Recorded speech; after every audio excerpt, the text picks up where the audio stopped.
ایک گاؤں میں ایک بونا آدمی رہتا تھا جس کا نام بشیر تھا۔ بشیر قد میں بہت چھوٹا تھا مگر دل کا بہت بڑا تھا۔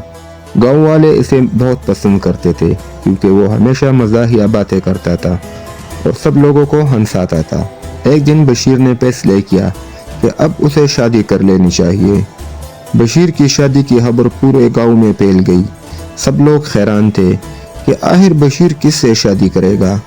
کچھ دن بعد خبر آئی کہ بشیر کی شادی ایک بہت لمبی عورت سے طے ہو گئی ہے جس کا نام زینب ہے۔ زینب اتنی لمبی تھی کہ جب وہ دروازے سے اندر آتی تو اسے سر جھکانا پڑتا تھا۔ شادی کے دن گاؤں والے جمع ہو گئے۔ جب بشیر اور زینب ایک ساتھ کھڑے ہوئے تو سب لوگ ہنسنے لگے۔ بشیر زینب کے کندھے تک بھی نہیں پہنچ رہا تھا۔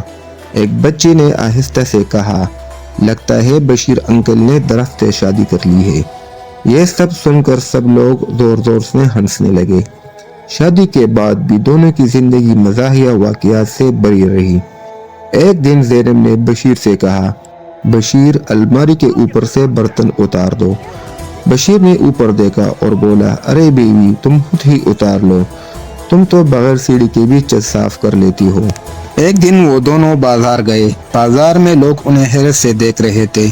ایک آدمی نے بشیر سے پوچھا، بھائی تمہیں ڈر نہیں لگتا کہ تم اتنی لمبی عورت کے ساتھ چل رہے ہو؟ بشیر نے فوراً بولا، کیوں نہیں، اس لیے میں اس کا دوپٹہ پکڑ کر چلتا ہوں۔ ایک دن بارش ہو رہی تھی۔ زینب نے چھتری پکڑی ہوئی تھی۔ بشیر اس کے ساتھ چل رہا تھا۔ مسئلہ یہ تھا کہ چھتری اتنی اوپر تھی کہ ساری بارش بشیر پر پڑ رہی تھی۔ بشیر نے غصے سے کہا، بیوی یہ چھتری صرف تمہارے لیے ہے؟ زینب ہنس کر بولی، ارے مجھے تو بارش لگ ہی نہیں رہی، تم ہی تھوڑا سا بھیگ جاؤ۔ ایک اور دن بشیر نے سوچا کہ وہ اپنی بیوی کو سرپرائز دے گا۔ اس نے ایک نئی ٹوپی خریدی۔ زینب نے ٹوپی دیکھی تو ہنسنے لگی، ارے بشیر یہ تو نے بچوں والی ٹوپی خرید لی ہے۔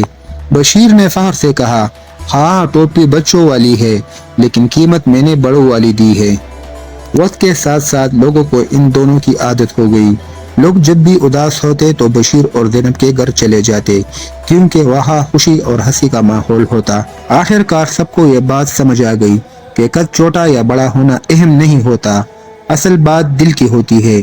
بشیر چھوٹا بونا آدمی تھا اور زینب لمبی عورت تھی، مگر دونوں ایک دوسرے سے بے پناہ محبت کرتے تھے اور ہنسی خوشی اپنی زندگی گزارتے تھے۔